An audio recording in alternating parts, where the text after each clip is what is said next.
Hello, hello. Welcome back to Coffee and Headlines. This is our morning get together live here on Facebook. We're going to take a look at news as always. We're going to take a look at your comments and questions as always. Our news come from local sources, from state sources, from nationals, and sometimes international sources. And we share all this information so that we can better connect with each other and with our destination as a community of English-speaking locals living here in Puerto Vallarta as full-time residents. And there are those of you who have Puerto Vallarta in a special place in your hearts, and you're most welcome to keep us company. And also there are our friends from that watch us on YouTube later on. You don't get to comment live, but you get to also see what's going on. It is a pleasure to get together with you, and today is Thursday, September the 8th. We have all kinds of interesting things going on. Some of them are going on locally, such as construction projects that keep getting shut down because they're not playing by the rules. Then we have some national news. There's an issue that is being debated by the Supreme Court that has to do with imprisonment. How and when do we go to prison, and how do we keep prisoners from going away? It is an important topic, and an interesting one too, of course, if you care about constitutional issues. And we also have news about how Puerto Vallarta will celebrate Mexican Independence Day, as in what are the official activities that will go on in the city. And of course, we will offer our own personal take on just how riled up and excited you should get about Mexican independence and why as a community of English-speaking locals. So that's what we're going to talk about today. I have a couple of other events that our friends from the Corazón Tours have launched, and we'll talk about that. And of course, as always, we encourage anyone that is new to the broadcast to write the word new in your comment, so that we can give you a nice little welcome. Somebody wrote just a letter N yesterday, and I commented, you are not going to get a lot of love if you just use the letter N. And then, of course, if you have something truly important that you wish to share with us during the broadcast, adding a capital letter Q to your comment goes a long way for us to find your comment and comment accordingly. If you are watching the broadcast as a rerun, you can still add those capital letter Qs. And for the most part, at least as far as recent shows are concerned, we, as in Luna and I, go back and take a look at your comments in the next few days, and hopefully we're able to answer back. So that's what we have for today, and let's push the button.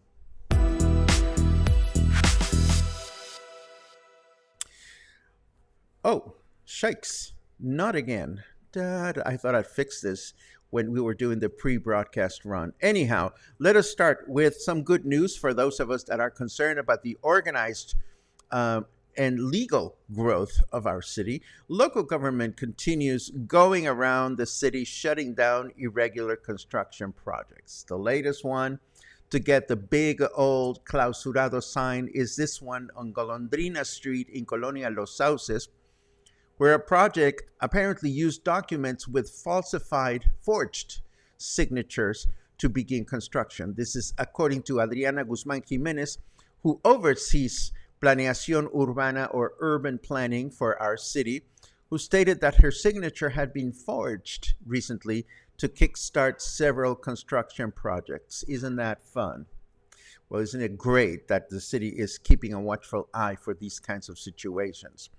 And then, as I mentioned earlier, Mexico's Supreme Court is expected to emit a vote today as to whether preventive prison in Mexico will be eliminated or not. Now, let's unpack this, not so much because I expect any one of you to be going to prison anytime soon, but because it goes an interesting deal. It goes a long way to explain imprisonment as it relates to corruption. In Mexico, there are two types of preventive imprisonment: justified and unofficial. Justified takes place when a judge sees a risk that the accused will flee or hurt the victim. Unofficial, on the other hand, or oficioso, as it is called in Spanish, is outlined in Article 19 of Mexico's Constitution. And this has more to do with financial crimes under investigation.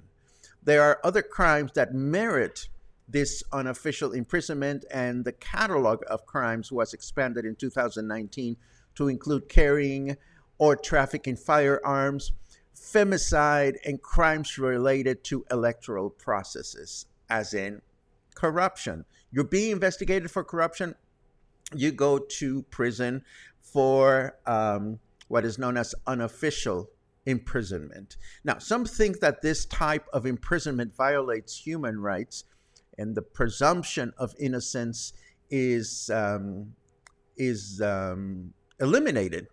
Not only that, it can also be abused by judges. However, in Mexico's Supreme Court, most judges want to keep it. There are a few ministers that see things differently. There are different sides to this discussion. As I myself am becoming more aware of what goes on the one hand, you may have some judges that abuse the power of sending people to prison.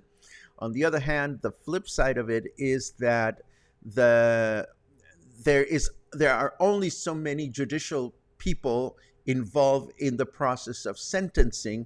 And now what has happened is that, for example, in the last 3 years, the number of people under unofficial imprisonment has gone from 38% to 41%. Or another way to look at it, in so far this year, 2022, of the 225,628 people that have gone to prison so far this year, 93,277 have been in jail without receiving a sentence.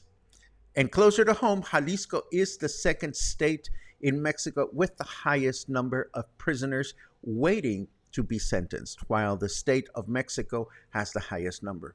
Most of these individuals are poor, forgotten, marginalized, and don't have anyone to speak for them. So I share this just as a matter of context. It is a complicated matter. It has social, political repercussions, and it is a discussion that is very much alive in Mexico's political circles. So that's just your dose of context for today. And now let's talk about Puerto Vallarta and Mexican independence celebration. Our city is all set to revive the Independence Day celebrations after 2 years of pandemic woes. Things this year will start with a formal ceremony on September 13 in El Pitillar to commemorate the sacrifice of the Niños Héroes, or child soldiers that defended Chapultepec Castle in Mexico City. And I go wink, wink, because we have debunked this business of the Niños Héroes in the past, and we will debunk it again sometime in the near future. But there will be a ceremony for the Niños Héroes at the Pitillal Main Plaza. Then on the 14th, September the 14th, there will be a charro parade starting on Venustiano Carranza in Emiliano Zapata near Parque Lázaro Cárdenas. This starts at 11 a.m. and the parade will continue towards City Hall and then up to Cinco de Diciembre. And this, in the past, has been a great photo op. Great photo op. You know, a bunch of charros just riding their horses down the street. I mean, how could you go wrong? Then the traditional grito will take place at City Hall on September 15, close to midnight. We will explain the grito at length in future editions of Coffee and Headlines. But the grito or cry, or scream, that's the meaning of grito.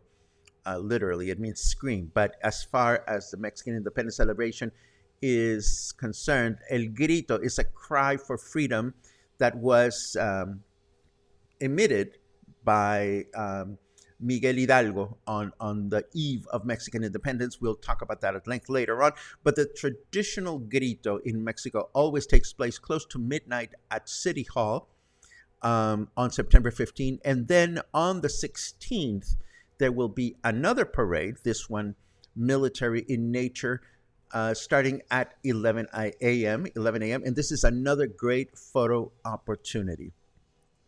Now, of course, the National Chamber of Commerce, or Cámara Nacional de Comercio, or CANACO, as we know it, is thrilled as the independence celebrations will contribute to the country's economic recovery with all the trinkets and chingaderas you can purchase and all the food offered at different festivities, not to mention the tequila you can drink.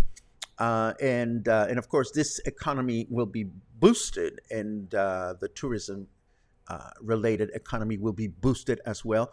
But on the other hand, and given the current inflation, when you go shop for your Independence Day celebration chingaderas, you will cry, or you will emit not a cry of independence, but possibly of horror, as prices have gone up. In fact, due to inflation, things are expected to cost an average of 22% more than in the past years, whether we're talking about the food you eat, or the tequila you drink, or the Independence Day dinner you enjoy at your favorite restaurant. So what is there to do? We have put together the Party Poopers Guide to Celebrating Mexican Independence. And that's what we're going to share with you right after the weather.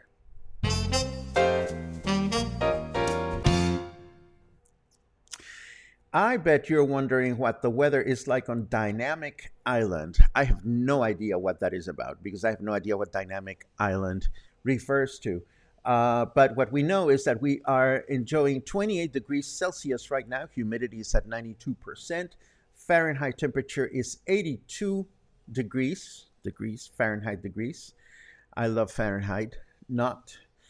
And our weather forecast for today: humid and mostly cloudy through the day with a high of 31 and a low of 24.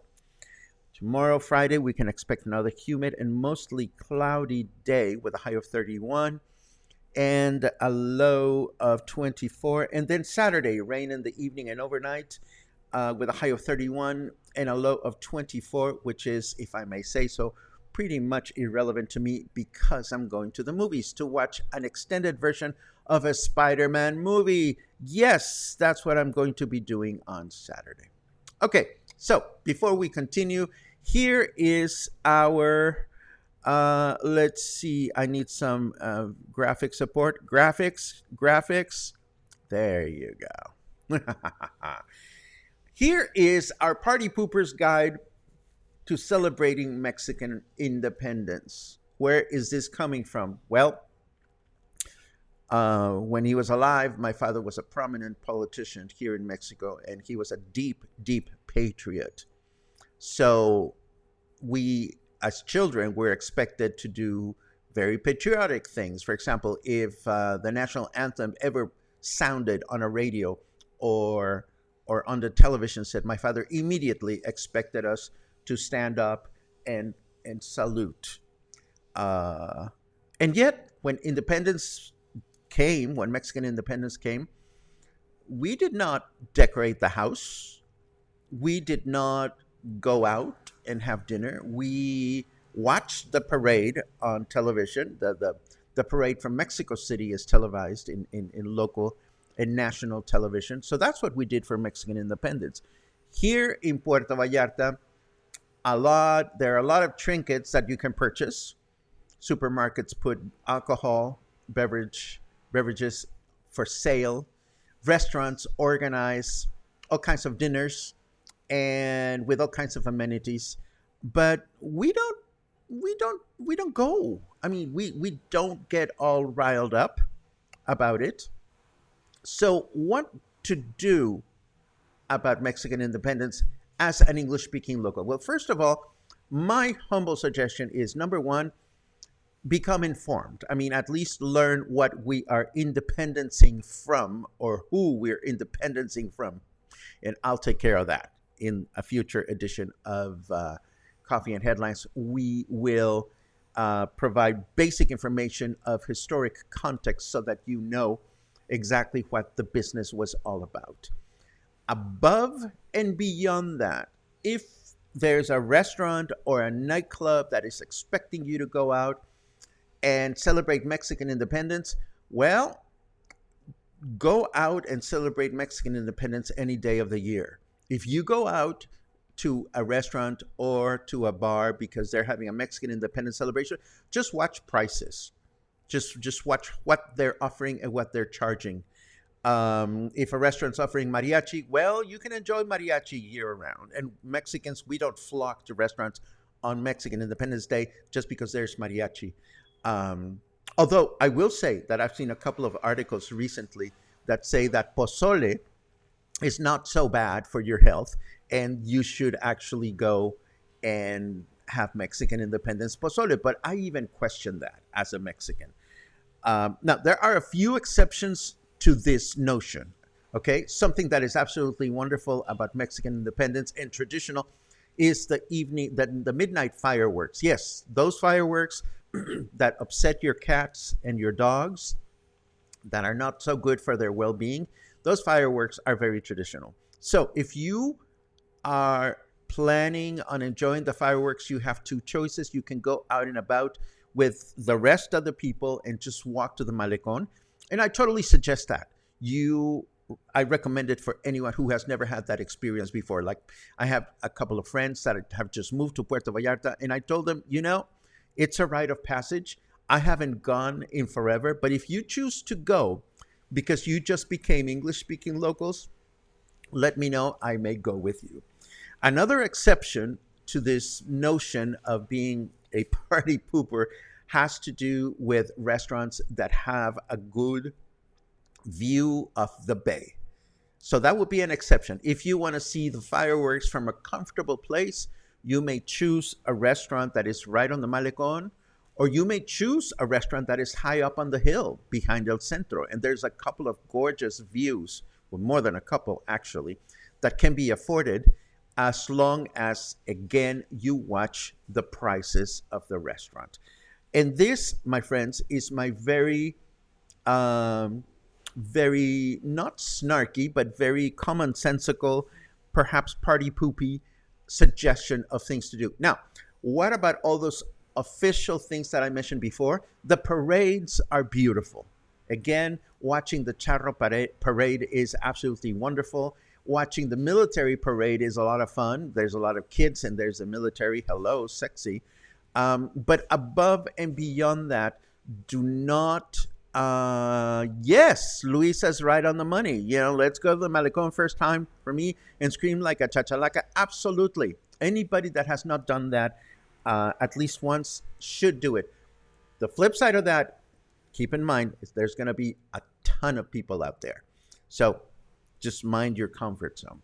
Before we wrap things up and start looking at your comments, I want to let you know that our friends from the Corazon Tours are back at it. I actually got in touch with them after after we did the hike to the El Salto waterfall, and I told them you guys should head out towards El Jorullo because the walking is flat, and and apparently they are doing that. They are doing a tour down to El Jorullo or up the Rio Quale on Saturday, September the 24th. They have billed this as a 5-hour experience, and they are starting off from the Sheraton Hotel, which to me sounds a little wonky personally, because I mean, you have to walk from the Sheraton Hotel all the way to the Libramiento to start the tour, which is not the way I would do it. But hey, if you want to go with them, you can certainly go with them. And of course, they are doing a second edition of their picnic and hike to the El Salto waterfall, which we reported on previously. So if you want to take this hike and you want a tour guide to take you there, this would be a fun thing to do. We loved our time with them. And these are both expeditions or outings that are free, as I can see. And all you have to do is tip them, and tip them generously, I would suggest. This brings us to the sweaty hour. This brings us to your comments. Let's take a quick look to see what you guys are up to today. As always, I love reading all your good mornings. And happy Torta Ahogada Day. Yummy. I love tortas ahogadas, although for many years I didn't. Hello, Lucas. Hello. If your ears have been buzzing on the last few days, it's because we have been commending you on your ability to navigate Greta through the mountains. We have loved watching the road, and we had a lot of fun yesterday and the day before looking at the car trip that we took, and it was absolutely wonderful. Let's see what else we have. Raymond, happy Thursday from Conchas Chinas. I'm looking forward to lunching with you tomorrow, dear friend. Oh, interesting. I didn't know that today was Torta Ahogada Day, but that's an interesting factoid. Thank you very much for that. Let's see what else. Oh, Ryan is coming back to Puerto Vallarta in 2 days and finally taking possession of new condo. Congratulations.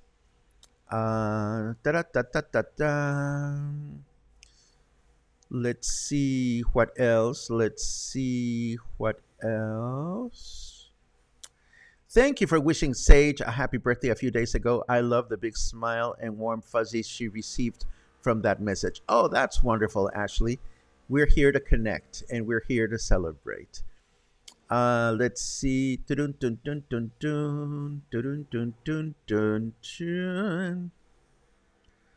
la la la la la la. I was wondering if they are still working on that monstrous condo redo at Parque Lázaro Cárdenas.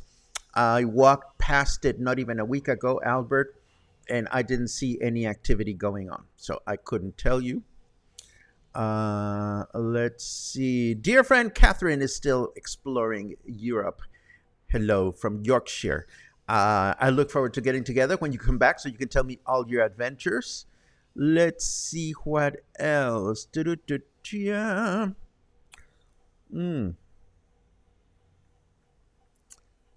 Angelica says the sound is constantly cutting out. We're going to do something today. At the end of the broadcast, which is coming up soon, as a matter of fact, I want you to let me know if you enjoyed this broadcast without a single interruption. If you have enjoyed this broadcast without a single audio or video glitch, just say so in your comments. Maybe write "no glitch" in your comment. I would very much appreciate that. Let's see. This is very funny. For the free tour to the waterfall, what would you consider a generous waterfall? Well, I know that what you meant is a generous tip, not a generous waterfall. We gave them 250 pesos. I gave them 250 pesos myself. Or actually, somebody treated me to a tip, and I suggested 250 pesos for the tour guide. What would I consider a generous waterfall? Well, one that is not too generous, because otherwise, if it's too generous, you cannot even get to the darn place to begin with. There you go. Let's see. Let's see. Okay, Linda says glitches, and John says freezes. What I am looking at, or what I'm looking for, is people that have had no problems with the broadcast.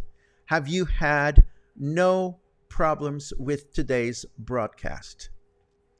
Okay, thank you very much. Gary Green says no glitch.